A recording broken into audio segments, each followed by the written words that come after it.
Halo semuanya, perkenalkan nama saya Shalom Mikael Hutapea dengan NIRM 0104212224.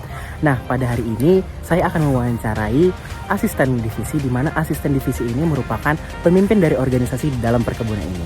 Dalam pembahasan kali ini, saya akan membawakan materi dalam pengambilan kebijakan dan pengambilan keputusan. Bagaimana wawancaranya? Simak video berikut ini.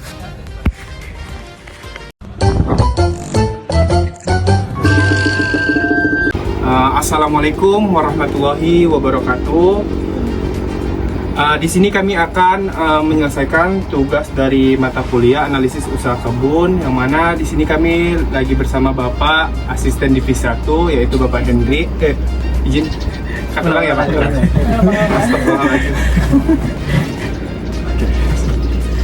Assalamualaikum warahmatullahi wabarakatuh. Di sini kami akan menyelesaikan tugas dari mata kuliah analisis usaha kebun. Di sini kami sudah berada di divisi 2 dan juga bersama Bapak Asisten Divisi 2, yaitu Bapak Hendri. Di sini kami akan mewawancarai mengenai beberapa output yang sudah kami rangkum yang mau kami selesaikan pada mata kuliah itu. Kami terdapat ada 5 orang. Yang pertama ada Shalom Mikael Hutapea, ada Ihsan Rosid, saya sendiri Fajar Yuda, ada juga Ija Kristanta dan juga Tamara. Baik, untuk mempersingkat waktu, kita masuki ke sesi wawancara yang akan dimulai dari Saudara Shalom. Oke Pak, jadi pertanyaan dari saya itu mengenai peran dan tanggung jawab seorang asisten kebun. Jadi Bapak selaku asisten kebun, ingin sekali kami mendengar experience Bapak atau pengalaman Bapak. Yang pertama itu sebenarnya Pak, apa sih Pak tugas utama seorang asisten kebun itu dalam mengoperasionalkan perkebunan kelapa sawit ini Pak? Kalau tugas utama seorang asisten kebun ataupun asisten divisi, ya ini istilahnya melancarkan kegiatan yang ada di kebun ataupun kegiatan yang ada di divisi masing-masing yang dibawahi oleh asisten masing-masing, agar proses pekerjaan tersebut berjalan sesuai dengan SOP dan ketentuan yang berlaku di perusahaan tersebut. Kemudian Pak, dalam hal tersebut kan Pak, dengan siapa sih Bapak itu biasanya berkoordinasi dalam menetapkan kebijakan-kebijakan di perkebunan ini Pak? Kalau untuk menetapkan kebijakan-kebijakan perkebunan, kita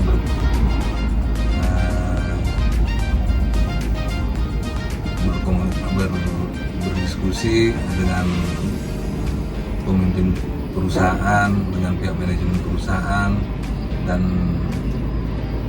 hasil dari yang kita diskusikan tersebut kemudian kita sosialisasikan ke mandor ataupun kepala bagian masing-masing pekerjaan agar dapat diterapkan pekerjaan tersebut di lapangan dengan benar-benar. Ada satu pertanyaan ini Pak, apa sih tantangan terbesar Bapak dalam mengambil keputusan sebagai asisten kebun? Tantangan yang paling besar selama Bapak pernah menjadi asisten kebun di sini Pak? Kalau selama kerja, kalau kita sepertinya nggak pernah mengalami tantangan besar, karena kita kerja kan berdasarkan koridor, berdasarkan misalnya kalau keputusan membuat satu keputusan itu kan ya kita lihat keputusan apa yang kita buat, entah keputusan membuat satu keputusan contohnya ada karyawan bermasalah lah gitu ya, kan semua itu udah ada undang-undangnya, jadi nggak ada istilahnya beban kita melepaskan keputusan tadi ya, kita tinggal menilik apabila karyawan ini bermasalah, kita pilih kesalahan dia. Kalau memang pantas dia itu istilahnya untuk ibaratnya di PHK lah kan, apabila terlampau berat kesalahannya seperti istilahnya entah menggelapkan aset perusahaan, kan itu udah apa? Kan ada udah diatur di undang-undang. Ya kita tinggal menerapkan undang-undang yang berlaku itu tadi. Jadi seperti kayak kalau kata beban itu sebetulnya nggak ada. Kalau memang kita udah diatur semua. Ada undang-undang tenaga kerja, ada kita di BKSPPS kita ada undang-undang tenaga kerja ada, kita tinggal lihat ke situnya. Kalau kesalahan-kesalahan kerja, kita keluarkan surat peringatan pertama. Kalau hanya sebatas masih kesalahan kerja kan, karena surat peringatan nggak langsung berhenti, kan ada surat peringatan pertama pun kan ada 3 tahap juga, SP1, SP2, SP3. Kebijakan kalau istilahnya kebijakan pekerjaan itu udah tersusun semua di anggaran, jadi kita tinggal merealisasikannya. Jadi setiap kegiatan itu ada pedomannya, Ada pedomannya, koridornya masing-masing ya Pak. Jadi kan nggak beban, orang semua udah ada pedoman, Iya. nggak jadi satu beban. Ini kalau nanti seperti ini ku buat, gimana efeknya gitu. Kan itu seperti itu namanya beban kan. Tapi kan kita berdasarkan SOP, berdasarkan undang-undang yang ada menentukan satu keputusan yang tadi. Jadi kan misalnya kita nggak ada beban sama kita. Kalau memang dia kemari kok, nah, ibaratnya dia berbuat salah karena ada undang-undang yang menggelapkan aset perusahaan. Itu ada peraturannya. Berarti kalau kita sebagai asisten kita nggak bisa juga semena-mena Jangan. mengatur.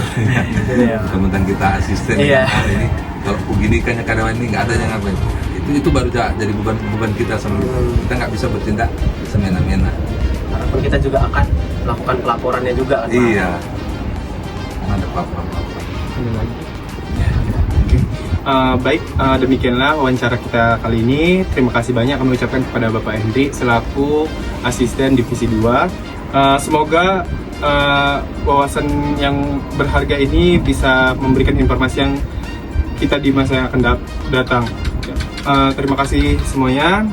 Saya ucapkan akhir kalam, wabillahi taufiq wal hidayah. Wassalamualaikum warahmatullahi wabarakatuh.